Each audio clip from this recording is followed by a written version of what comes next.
آپ علیہ السلام نے اپنے سارے کنبے بشمول والد صاحب حضرت یعقوب علیہ السلام کو اپنے پاس مصر بلوا لیا۔ آپ علیہ السلام کے بھائی اپنے کیے پر بہت نادم ہوئے اور توبہ کی۔ اس طرح بنی اسرائیل فلسطین سے مصر پہنچ گئے۔ قرآن کریم کی سورہ یوسف میں اس واقعے کا تفصیلی ذکر موجود ہے۔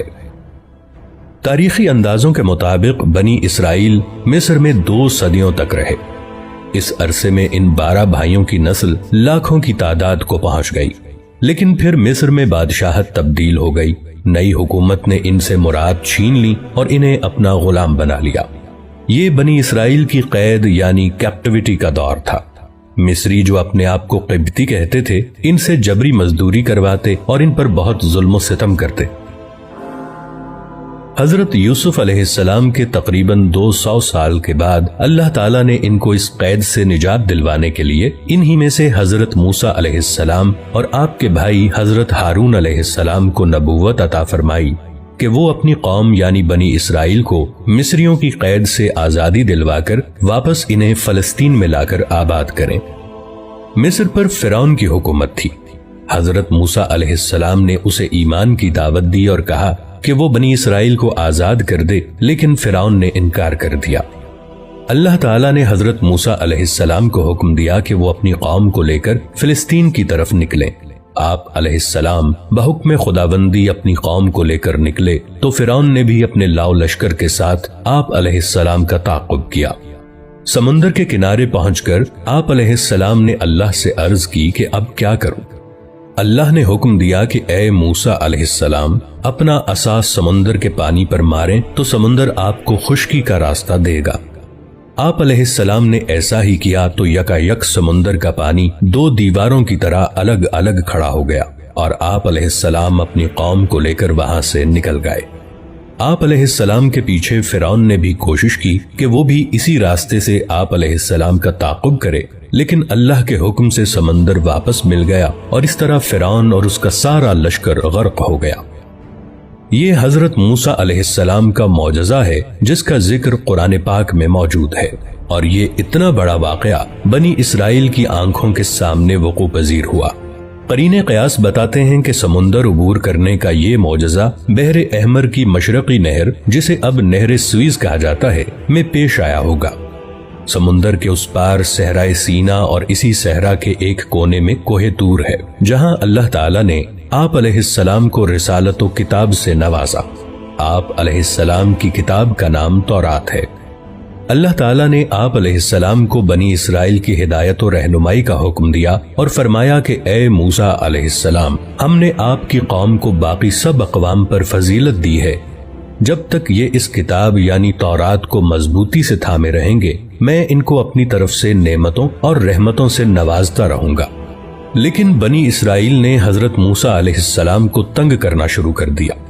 یہ لوگ آپ علیہ السلام کی نافرمانی کرتے اور بے ادبی سے پیش آتے اور تورات کی حکم عدولی کرتے۔ حضرت موسیٰ علیہ السلام ان سے بہت ناراض رہنے لگے، لیکن ان کی تمام شرارتوں کے باوجود اللہ نے ان کو بہت سے انعامات سے نوازا۔ ان کے لیے آسمان سے من و سلوہ کی شکل میں طعام یعنی کھانا نازل کیا اور دھوپ سے بچنے کو بادل کا سایہ عطا فرمایا۔ پینے کو پانی کے 12 چشمے عطا فرمائے کہ کسی طور یہ لوگ نیکی کی روش پر قائم رہیں۔ لیکن نعمتوں اور انعامات کی اس فراوانی سے یہ اور زیادہ باغی اور سرکش ہو گئے۔ پھر حضرت موسیٰ علیہ السلام اور حضرت ہارون علیہ السلام کا انتقال ہو گیا، لیکن اللہ تعالیٰ نے بنی اسرائیل کی ہدایت اور فلاح کا دروازہ بند نہیں کیا، بلکہ ان کے اندر عظیم المرتبت انبیاء کو مبعوث فرمایا، جیسے کہ حضرت داؤد علیہ السلام اور ان کے بیٹے حضرت سلیمان علیہ السلام۔ ان دونوں حضرات کو اللہ تعالیٰ نے عظیم الشان بادشاہت عطا فرمائی کہ تمام جن، چرند، پرند اور ہوائیں ان کے حکم کے تابع کر دی گئی تھیں، اور حضرت داؤد علیہ السلام جب اللہ کی حمد بیان کرتے تو حجر و شجر اور حیوانات حمد باری تعالیٰ پر وجد میں آ جاتے۔ یہ بات بھی قرآن مجید میں بیان کی گئی ہے۔ یہ تقریباً 1400 سال کا دور ہے۔ اس دوران اللہ کریم نے بنی اسرائیل کو بہت سے انبیاء کی صحبت عطا فرمائی۔ کوئی وقت ایسا نہیں گزرا کہ ان کے درمیان کوئی اللہ کا نبی موجود نہ رہا ہو۔ لیکن ان کی اکثریت فسق و فجور میں ہی مبتلا رہی، اور یہ لوگ اللہ تعالیٰ کی نافرمانیاں کرتے رہے اور اللہ کے انبیاء کو ستاتے رہے، اور کئی نبیوں کو تو انہوں نے قتل کر دیا۔ اللہ تعالیٰ نے ان کے ان بڑے بڑے گناہوں کی وجہ سے ان پر وقتاً فوقتاً عذاب بھی بھیجا، لیکن یہ لوگ سدھر کے نہ دیے۔ جدید تاریخ کی اصطلاح میں اس دور کو دور قبل از مسیح کہا جاتا ہے، اور اسے انگلش میں BC سے لکھا جاتا ہے، یعنی بیفور کرائسٹ، اور اب اور بھی جدید اصطلاح میں اسے CE کہتے ہیں، یعنی کامن ایرا۔ اللہ تعالیٰ نے بنی اسرائیل پر اپنی آخری حجت قائم کرنے کے لیے حضرت عیسیٰ علیہ السلام اور حضرت یحییٰ علیہ السلام کو ان کی طرف واضح نشانیاں دے کر بھیجا۔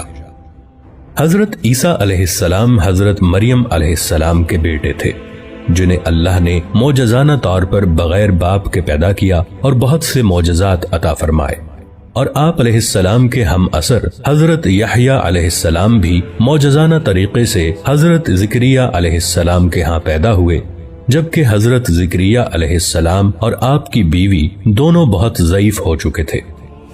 حضرت عیسیٰ علیہ السلام رسول اور حضرت یحییٰ علیہ السلام نبی تھے۔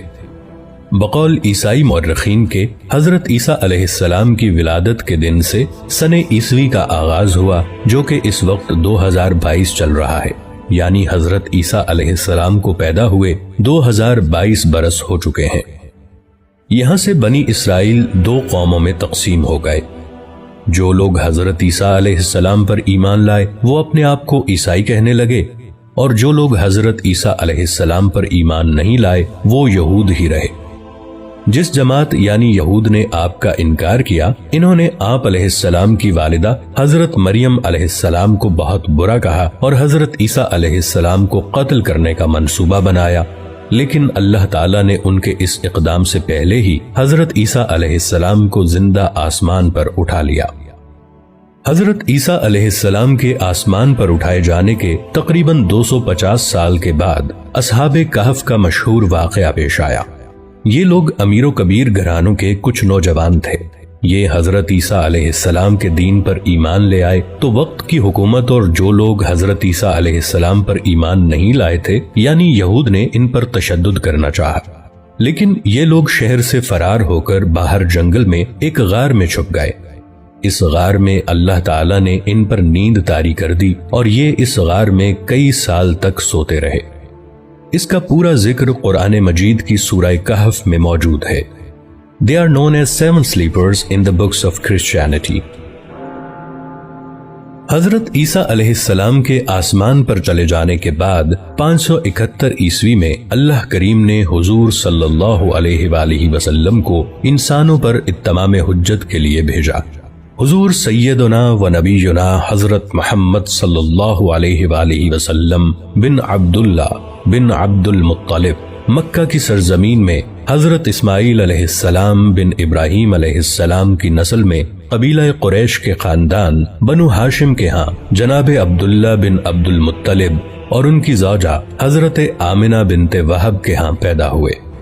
اس دن سے لے کر آج تک نور محمدی کی کرنیں ساری دنیا کو منور کر رہی ہیں اور قیامت تک کرتی رہیں گی انشاءاللہ۔